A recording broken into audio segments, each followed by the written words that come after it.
अस्सलामु अलैकुम वरहमतुल्लाह। कैसे हैं आप? उम्मीद है कि आप खैरियत से होंगे।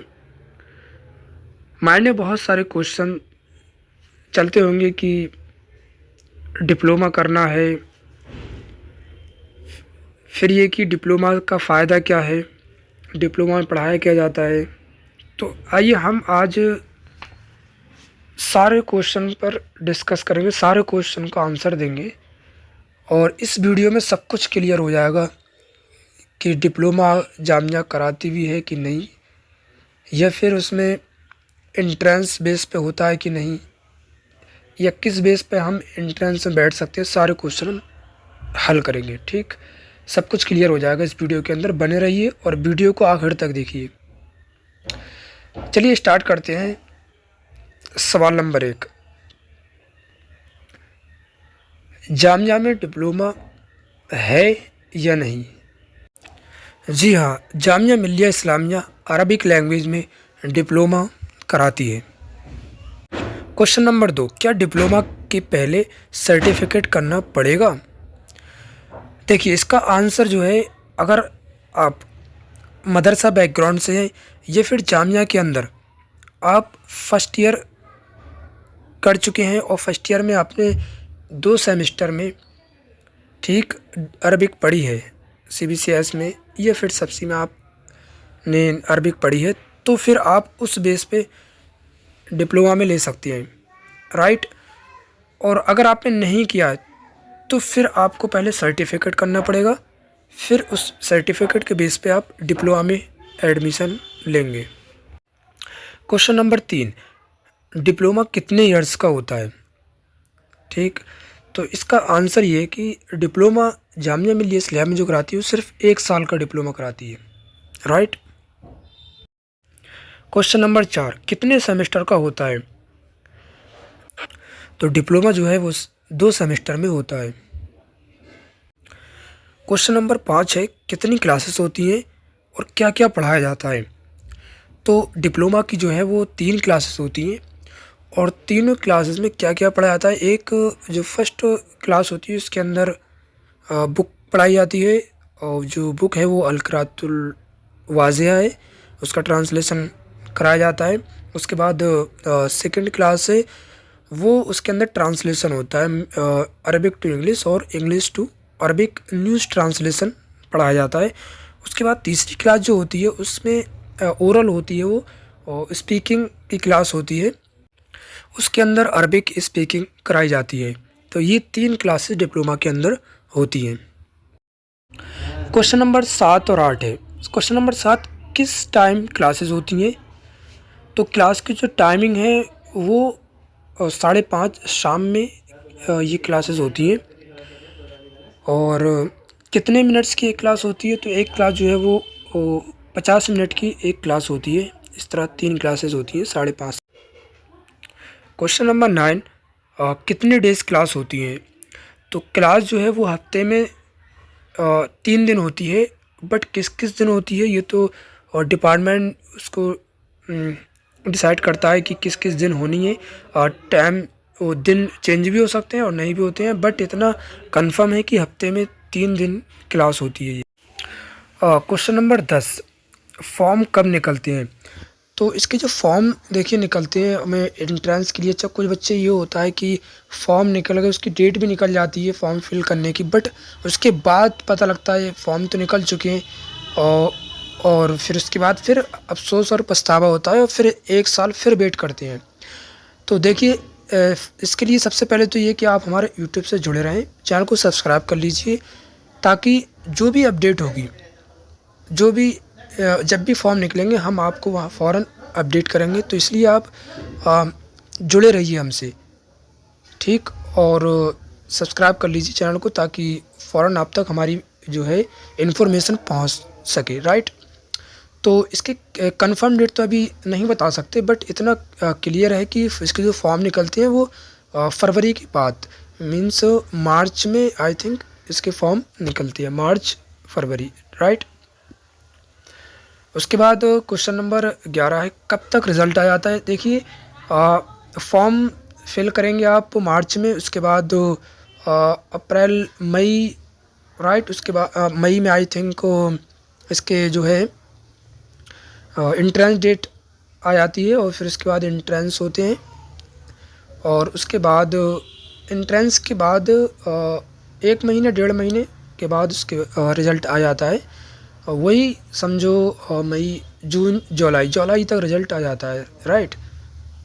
तो ये है। उसके बाद क्वेश्चन नंबर 12, किस बेस पर एंट्रेंस में बैठ सकते हैं।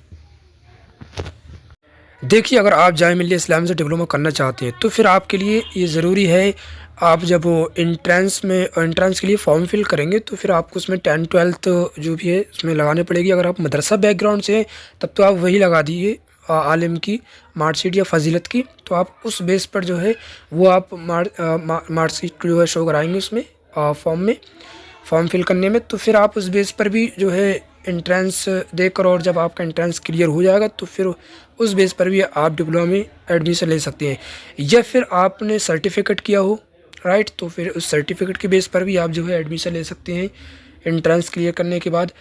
या फिर आपने जामिया मिल्लिया से बीए कर रहे हैं किसी भी लैंग्वेज से, या फिर किसी अदर आप डिपार्टमेंट पे हैं, मींस हिंदी में है या फिर संस्कृत वगैरह में है, तो फिर आप एंट्रेंस दीजिए। और फिर उसके एंट्रेंस देने के बाद अगर आपने फर्स्ट ईयर में मींस 2 सेमेस्टर आपने CBCS में या फिर सब्सी जो होता है जिसमें सब्जेक्ट चूज़ करना होता है, अगर आपने सब्जेक्ट चूज़ करने के बाद 2 सेमेस्टर CBCS या सब्सी में अरबिक किया है, अरबिक सब्जेक्ट पढ़ा है 2 सेमेस्टर, तो आप उस बेस पर भी बाद में जो है उसको डिपार्टमेंट में आप शो करा सकते हैं, दिखा सकते हैं कि मैं ये कर चुका हूँ 2 सेमेस्टर। तो फिर आप तब भी आपको वो है एडमिशन वो डिप्लोमा में दे देंगे। बाकी एंट्रेंस क्लियर करने के बाद ये चीज़ अगर आपके पास हैं तो फिर आप एडमिशन ले लेंगे, आपका एडमिशन जो है कैंसिल नहीं होगा।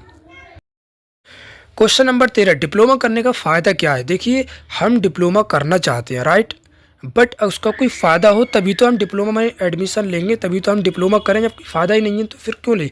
ऐसा होता है कि इसका कोई रिज़ल्ट नहीं आता, कोई फ़ायदा नहीं होता, लेकिन हम उस कोर्स के अंदर ले लेते हैं और बाद में फिर पछतावा ही होता है। तो फिर बेहतर ये है कि बाद में पछतावा ना हो, तो पहले हम उसके बारे में ये नॉलेज रख लें कि उसका फ़ायदा क्या है। देखिए, अरबिक डिप्लोमा करने का फ़ायदा ये है कि अगर आप उर्दू लैंग्वेज में आपने एडमिशन ले लिया जामिया में, या फिर हिंदी में किसी अदर लैंग्वेज में आपने ले लिया बट आप उसमें इंटरेस्टेड नहीं है, और फिर आपका अरबिक में नहीं हो पाया किसी वजह से, BA अरबिक में नहीं हो पाया, बट अब आप MA अरबिक करना चाहते हो तो फिर आप डिप्लोमा कीजिए, राइट, एडवांस डिप्लोमा कीजिए। एडवांस डिप्लोमा के बेस पे आप MA अरबिक में एडमिशन ले सकते हैं, ये इसका एक बड़ा फ़ायदा होगा।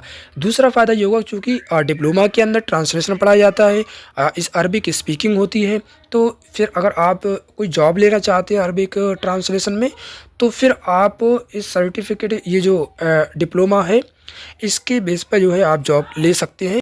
2 फ़ायदे। और तीसरा फ़ायदा ये है कि अगर आप अरबिक को मजबूत नहीं है आपकी, तो फिर आप यहाँ से अरबिक पढ़ सकते हैं, अरबिक की नॉलेज रख सकते हैं, आपको अरबी में जो है जानकारी हो जाएगी अच्छे से। तो ये 3 जो है फ़ायदे, और भी बहुत सारे फ़ायदे हैं, राइट।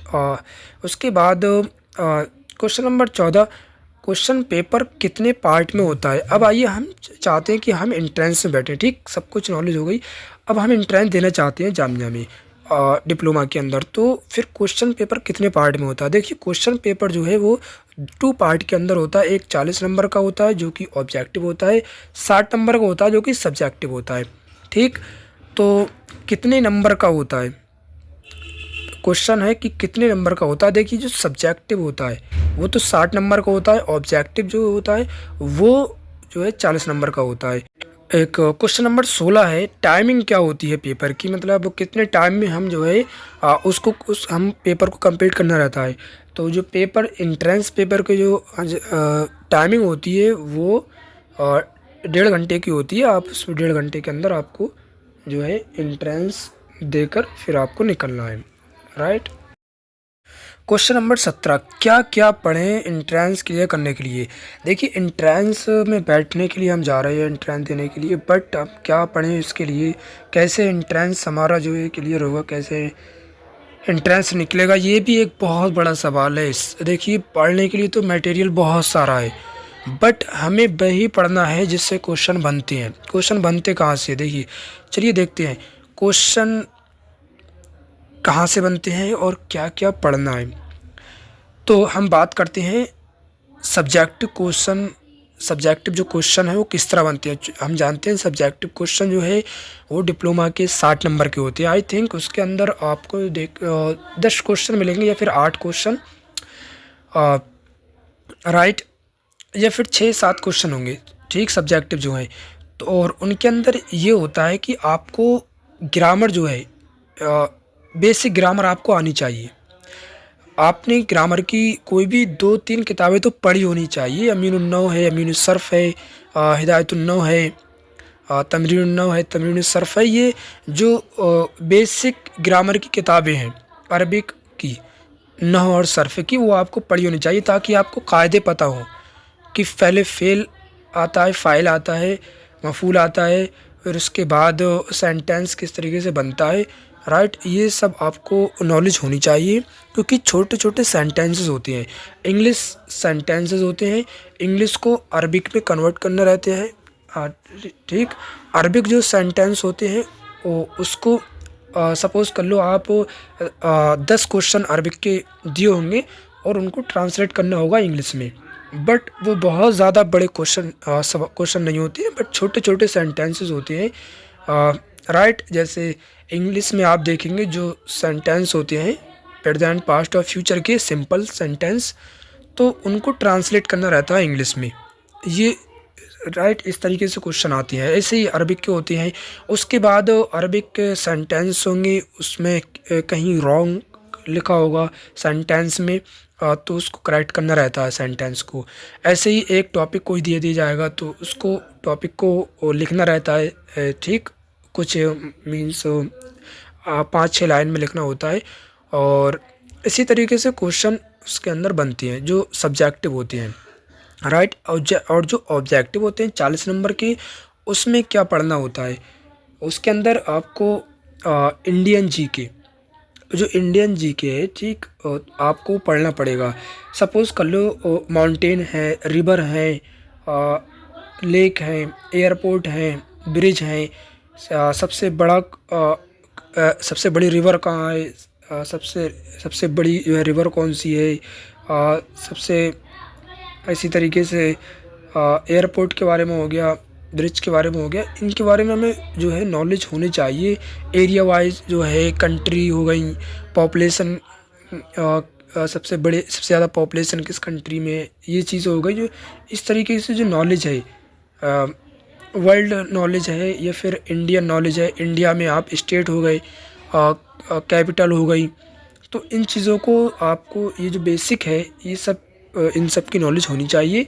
उसके बाद ऑर्गेनाइजेशन है, उनके हेडक्वार्टर हैं, ये चीज़ें आप, और उसके बाद अरबिक है, अरबिक कंट्रीज़ हैं, जो अरबिक कंट्रीज़ उनकी कैपिटल कौन कौन सी हैं, किस कंट्री की कौन सी कैपिटल है और करेंसी कौन सी है, राइट। उसमें जो फेमस पैलेस हैं, आप फेमस पैलेस को भी देख लीजिए, राइट। और जो फेमस कंट्री कोई भी है, सपोज़ कर लो दुबई है, तो दुबई में आप कोई भी जो शहर वगैरह है, कोई मशहूर शहर या मशहूर इमारतें हैं, तो वो उस चीज़ की नॉलेज होनी चाहिए, आई थिंक। उसके बाद अरबिक वोकेबलरी हो गई। देखिए वोकेबलरी जो बेसिक है, सपोज़ कर लीजिए ट्रेन है, एयरपोर्ट है, बुक है, टेबल है, इसी तरीके से पेंसिल है, पेन है, तो इन चीज़ों की अरबिक हमें आनी चाहिए, राइट। तो वोकेबलरी भी हमें याद करनी है। हॉस्पिटल की हो गई, रेस्टोरेंट की हो गई, तो इन चीज़ों की याद करनी है। उसके बाद अरबिक ग्रामर रूल जो है वो हमें पता होनी चाहिए, राइट, कि मौसूफ सिफ़त में मुताबिकत किन किन चीज़ों की होती है, मुज़ाफ़ कैसे बनता है, मुब्तदा ख़बर में मुताबिकत कैसे होती है। तो ये जो बेसिक नॉलेज है अरबिक की, सेंटेंसेस की, तो ये होनी चाहिए हमें, क्योंकि इससे क्वेश्चन बनते हैं। उसके बाद इंग्लिश ग्रामर हो गई। इंग्लिश ग्रामर में आपको सबसे ज़्यादा प्रीपोजिशन पे आपको ध्यान देना है, प्रीपोजिशन उसके अंदर आती हैं, सेंटेंस होता है उसके अंदर प्रीपोजिशन बनना होती हैं। इसी तरीके से पास्ट परफेक्ट और जो फ्यूचर ये सेंटेंस हैं इनके बारे में नॉलेज होनी चाहिए। उसके बाद फेमस अरबिक बुक हैं, तो फेमस अरबिक बुक हैं इनके ऑथर्स वगैरह के नाम याद होनी चाहिए। ऐसी क्रिकेट है, बैडमिंटन है, इनकी भी नॉलेज होनी चाहिए कि किस टीम ने कब कौन सा जीता है। अभी लास्ट ईयर में कौन से आईपीएल की किस टीम ने जो है ट्रॉफ़ी जीती, तो ये नॉलेज होनी चाहिए, राइट। ओवरऑल मैं अगर बात करूँ क्वेश्चन नंबर जो 20 ओवरऑल क्या क्या पढ़ें, तो ओवरऑल में जो मैं बात करूँगा तो फिर मैं आपको ये सजेस्ट करूँगा कि आप सबसे ये एक नंबर ये कि आप इंडियन जीके को पढ़ लीजिए, करंट इंडियन कैपिटल स्टेट वगैरह को देख लीजिए। उसके बाद अरब जो 22 अरब कंट्रीज़ हैं, आप उन कंट्रीज़ की कैपिटल और करेंसी को देख लीजिए। उसके बाद मैं बात करूं ऑर्गेनाइजेशन को भी आप देख लीजिए। और फिर ये कि अरबिक ग्रामर को, 2 अरबिक ग्रामर की बुक कोई भी हो उसको पढ़ लीजिए, बेसिक नॉलेज को ले लीजिए। और इंग्लिश जो अगर आपकी मजबूत अच्छी है तब तो ठीक है, अगर इंग्लिश कमज़ोर है तो आप ग्रामेटिकल तरीके से आप उसकी ग्रामर वगैरह को देख लीजिए, प्रीपोजिशन वगैरह को अच्छे से देख लीजिए। बाकी छोटे छोटे सेंटेंसेस हैं उनको आप English to Arabic, Arabic to English कर लीजिए ट्रांसलेशन। उसके बाद इंशाल्लाह एंट्रेंस क्लियर बहुत ही आसानी से आप ये सब चीज़ें अगर आप कर चुके हैं तो इंशाल्लाह बहुत इजी और बहुत ही आसानी से आपका एडमिशन हो सकता है, एंट्रेंस क्लियर हो सकता है, कोई मुश्किल नहीं है, राइट। फ्रेंड्स, अगर वीडियो पसंद आई हो तो वीडियो को लाइक कीजिए, और अगर कोई भी आपको डाउट है तो प्लीज़ कमेंट कीजिए, हम ज़रूर आपको रिप्लाई करेंगे। और भी कोई प्रॉब्लम हो तो आप उसको सॉल्व कर सकते हैं, कमेंट कीजिए। चैनल को सब्सक्राइब कर लीजिए ताकि आपको जो है इन्फॉर्मेशन आप तक जल्दी पहुंच सके। टेक केयर, अल्लाह हाफिज़, अस्सलाम वालेकुम।